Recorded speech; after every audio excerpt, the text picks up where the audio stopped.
Hello दोस्तों, स्वागत है आपका अपने YouTube channel Rohit Goswami law classes में। और आज हम आपको कराने वाले हैं एलएलबी थर्ड ईयर। सेम है आपका फिफ्थ। कोड है आपका 5005। एक्ट है आपका ड्राफ्टिंग ऑफ प्लीडिंग। और क्वेश्चन नंबर है आज आपका 11। ठीक है। अब से पहले मैं आपके 10 क्वेश्चन करा चुका हूँ। ठीक है, 10 क्वेश्चन करा चुका हूँ। आप प्ले लिस्ट जाके देखिएगा। प्ले लिस्ट में आपको सीपीसी एंड एडमिनिस्ट्रेटिव लॉ के कुछ क्वेश्चन दिखाई देंगे, वो भी आपके सिलेबस से ही मैच करते हैं। ठीक है। आज का जो क्वेश्चन है, क्वेश्चन नंबर हमारा 11 है, बहुत ही ज़्यादा महत्वपूर्ण है। इसमें हमारा जो क्वेश्चन है वो है मानहानि का विलेख। ठीक है, मानहानि का विलेख। ये क्वेश्चन हमारे एग्जाम में 60% से 70% इसके आने के जो है चांस बने रहते हैं। ठीक है, तो इसलिए यह जो क्वेश्चन है बहुत ज़्यादा क्या हो जाता है, महत्वपूर्ण हो जाता है। जैसा कि आपको पता है, मैं क्वेश्चन के आंसर को सॉल्व करने से पहले मैं थोड़ा सा एग्जाम्पल देता हूं, जिससे कि चीज़ें हमारी समझ में जल्दी आ जाती हैं। तो इसीलिए मैं यहाँ पर आपको एक छोटा सा एग्जाम्पल देता हूं, समझाने का प्रयास करता हूं।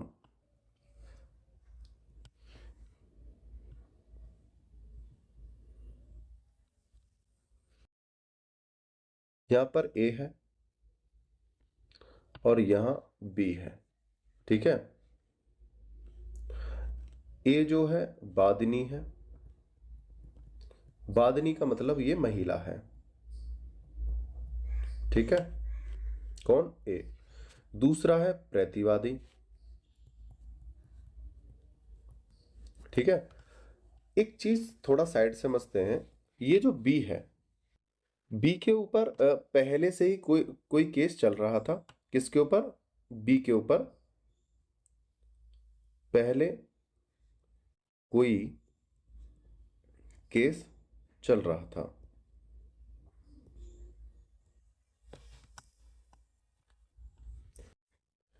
पहले कोर्ट केस चल रहा था किस पर? बी के ऊपर। बी कौन है इस समय हमारे इस क्वेश्चन में? कौन है? प्रतिवादी। ठीक है, लेकिन जब इसका दूसरा केस चल रहा था वहां ये वादी था। अब गवाही के तौर पर ये जो ए नाम की जो महिला है, इसका जो दूसरा केस चल रहा था, सेकंड केस, दूसरा, यहां पर जो है बी के खिलाफ क्या है, गवाही देने आती है। खिलाफ गवाही देने आती है। कौन देने आती है? ए नाम की जो वादिनी है वर्तमान में। तो वकील कहता है बी से, क्या आप इस ए नाम की महिला को जानते हो? इतना कहने पर ही ये जो बी नाम का जो व्यक्ति था, इस ए नाम की महिला को भद्दी भद्दी गाली देने लगता है, गाली देता है और इसे अप शब्द बोलता है और कोर्ट में ही इसे मारने का प्रयास करता है। ठीक है,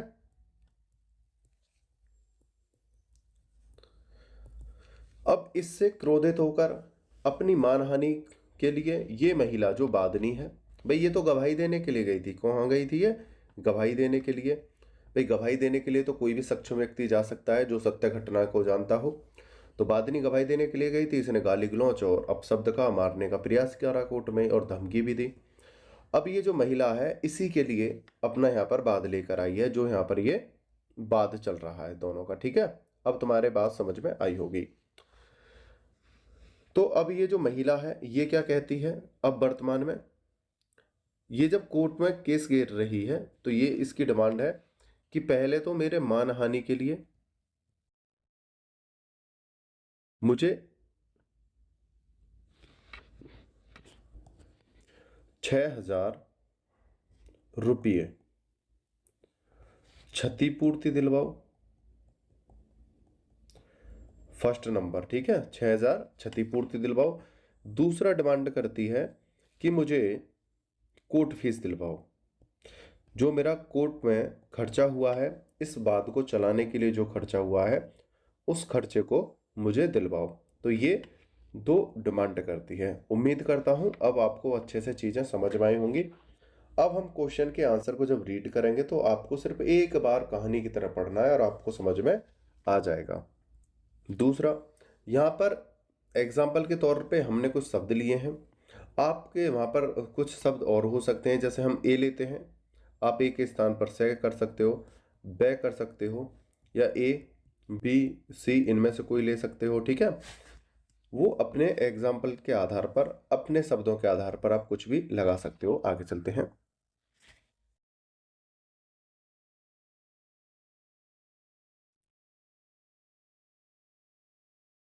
क्वेश्चन नंबर है हमारा 11। मानहानि के बाद के लिए बाद पत्र का प्रारूप तैयार कीजिए। Draft A plan for the suit for defamation. हमारा यहां से उत्तर स्टार्ट होता है।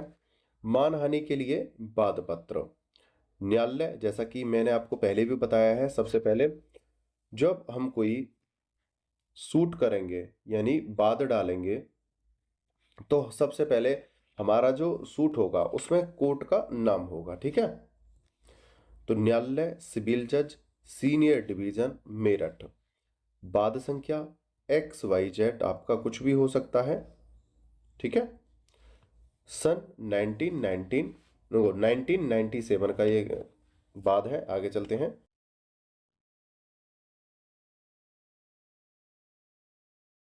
है पत्नी बै निवासी एक्स बादनी। ठीक है, जो बादनी है। बनाम से पुत्र दे निवासी जेड प्रतिवादी, जिस व्यक्ति ने गाली दी थी, गाली देने वाला ये है, गाली देने वाला। ठीक है, बादनी निम्नलिखित कथन करती है। नंबर 1, यह कि बादनी वैधानिक रूप से विवाहित बै की पत्नी है।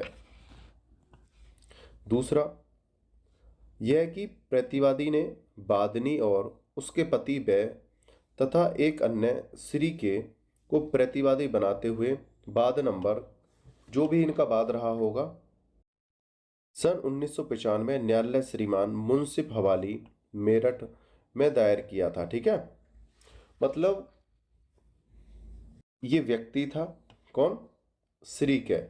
श्रीकै ने अब एक कोई वाद घेरा था। ठीक है, किसके ऊपर, प्रतिवादी के ऊपर, या प्रतिवादी का और कै का वहां पर कोई कोर्ट में केस चल रहा था। तो ये प्रतिवादिनी, सॉरी, ये बादनी और बादनी का जो पति था, महिला और महिला का जो पति था, इसको श्रीकै ने क्या बना दिया, गवाह बना दिया था इसके प्रतिवादी के खिलाफ पहले दूसरे वाले केस में जो अलग चल रहा था। तो तब ये उस केस में बादनी और इसका पति जब गवाही देने गया था, तब इसने बादनी के संग गाली गलौज करी और अभद्रता से बातें की थी। ठीक है, तीसरे नंबर का पॉइंट है हमारा यह कि सबूत की तारीख पर न्यायालय ने प्रतिवादी से पूछा कि तथाकथित श्रीकै कौन है। तो प्रतिवादी ने द्वेषपूर्ण ढंग से असत्य एवं अपमानजनक शब्द निकाल न्यायालय में कुछ वकीलों एवं अन्य व्यक्तियों के सामने कहे, अर्थात यह कि तथाकथित श्रीमान प्रतिवादी का वाद है, अर्थात शब्दों का संकेत वर्तमान वाद की वादिनी की ओर से था। ठीक है, इसको मैं अच्छे से एक्सप्लेन करता हूं, आपको समझाने का प्रयास करता हूं। चलो देखते हैं।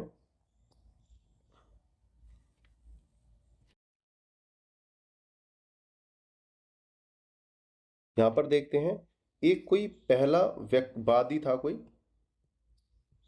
वादी, और एक था दूसरा पक्ष जो वर्तमान जो है प्रतिवादी है, वर्तमान प्रतिवादी। ठीक है, जो वर्तमान प्रतिवादी है इस पर कोई पहले केस चल रहा था। क्या चल रहा था, कोई पहले केस था। चल रहा था। जो पहला केस चल रहा था उसमें ये जो वादी है, इस वादी ने वर्तमान वादिनी को और प्लस इसके पति को, इन दोनों को, पति पत्नियों को क्या है, अपने केस में क्या बना लिया, गवाह बना लिया। ठीक है। जब गवाही की तारीख आई तो ये वादिनी जो वर्तमान प्रतिवादी है इसके खिलाफ क्या है, गवाही देने गई, गवाही देने गई। तो वकील ने यानी अधिवक्ता ने पूछा किससे, प्रतिवादी से, क्या आप इस महिला को जानते हो?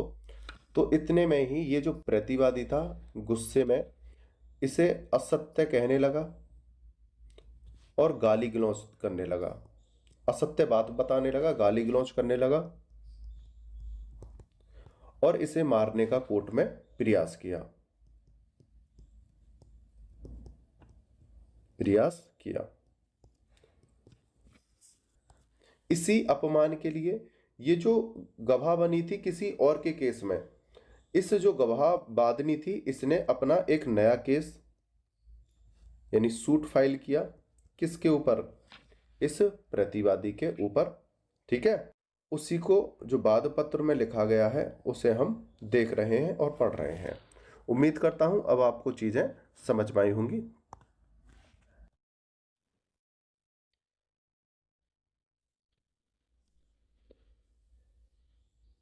तो यहां पर बोला है शब्दों का संकेत वर्तमान वाद की वादनी की ओर था।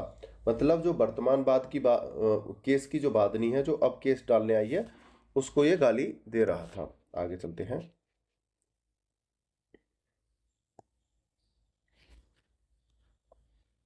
फिफ्थ नंबर का पॉइंट है यह कि वादिनी प्रतिवादी से निम्नलिखित विषयों पर निम्नलिखित विशेष एवं सामान्य क्षतिपूर्ति की मांग करती है। यहां पर क्या बोला है कि ये जो वादिनी है प्रतिवादी से सिर्फ क्षतिपूर्ति की मांग करती है और जो कोर्ट खर्चा आया है उसको मांग करती है, क्योंकि अपमान के तौर पर, मानहानि के तौर पर यह क्षतिपूर्ति चाहती है। क्षति का विवरण 6 नंबर का पॉइंट है यह कि वादिनी को प्रतिवादी के खिलाफ वाद का कारण इस न्यायालय के क्षेत्राधिकार के अधीन दिनांक एक्स को उत्पन्न हुआ तथा न्यायालय को इस बात के सुनने का अधिकार है। जैसा कि मैंने बताया है हम केस सिर्फ उसी न्यायालय में डालेंगे जिसे वाद पत्र को हम तैयार कर रहे हैं उसे सुनने का उस न्यायालय को क्षेत्राधिकार है। तो हम उसमें लिखेंगे कि हम जो वाद पत्र दे रहे हैं, जो याचिका डाल रहे हैं, उसको सुनने का अधिकार इस न्यायालय को है जिसमें हम वाद लेकर आए हैं। ठीक है। आगे 7 नंबर का पॉइंट है यह कि वाद का मूल्यांकन क्षेत्राधिकार और कोर्ट फीस के लिए 6,000 रुपये है, जिस पर कोर्ट फीस अंकन जो भी हो यहाँ पर XYZ रुपये अदा किए गए हैं। मतलब हमने कोर्ट फीस भी अदा कर दी है। 8 नंबर का पॉइंट यह कि वादिनी निम्नलिखित दावा करती है। क्या दावा करती है वादिनी? नंबर 1 यह कि वादिनी को प्रतिवादी से 6,000 रुपये क्षतिपूर्ति के रूप में दिलाए जाएं, यानी क्षतिपूर्ति यानी मानहानि के लिए। ठीक है। दूसरा है यह कि वादिनी को वाद का खर्चा प्रतिवादी से दिलाया जाए, यानी जो कोर्ट खर्च हुआ है, ठीक है, उसको दिलाया जाए किससे? प्रतिवादी से। आगे चलते हैं। सत्यापन मैं पहले ही बता चुका हूं, सत्यापन होगा वादिनी की तरफ से। सत्यापन में वादिनी लिखेगी ये जो वाद पत्र है ये मेरे संज्ञान में है, ये सत्य घटना पर आधारित है और इसमें कोई मिथ्या या द्वेष नहीं है, ये मेरे द्वारा लिखित है। इस प्रकार से सत्यापन करेगी और इसमें कोई झूठ नहीं है। ठीक है। दिनांक लिखा जाएगा हस्ताक्षर वादिनी XYZ। अगर कोई अनपढ़ है तो उसके क्या होगा, निशानी अंगूठा ली जाएगी। इस प्रकार का एक बॉक्स बनाया जाएगा, सर्कल, उस सर्कल में अंगूठा निशानी ले ली जाएगी। ठीक है। अंगूठा निशानी लेने के बाद यहां पर लिखा जाएगा, आप भी सीख लेना इन चीजों को, निशानी अंगूठा, ये वकील लिखेगा, ये जो लिख रहा हूं मैं, यहां पर उसने अपने हस्ताक्षर के स्थान पर क्या करा, अंगूठा लगा दिया। तो वकील सर्कल बनाकर फिर लिखेगा निशानी अंगूठा, जो भी महिला हो, श्री, जो भी महिला हो, XYZ, ठीक है, इस प्रकार से लिखा जाएगा। द्वारा श्री एडवोकेट, जो वहां कर अधिवक्ता है, XYZ कोई भी अधिवक्ता हो सकता है, वो अपने यहां पर हस्ताक्षर करेगा। ये हमारा क्वेश्चन जो है मानहानि वाला यहां पर हो गया है समाप्त। उम्मीद करता हूं आपको ये वाला एग्जाम्पल यानी कि जो घटना है ये समझ में आई होगी, ये जो घटना है ये समझ में आई होगी। दूसरा जो मैंने स्टार्टिंग में आपको थोड़ा सा एग्जाम्पल दिया था, ये आपको अच्छे से समझ में आया होगा। आपने वीडियो को अंत तक देखा है, मुझे अच्छे से सुना है, उसके लिए धन्यवाद। टेक केयर, बाय बाय, जय हिंद, जय भारत।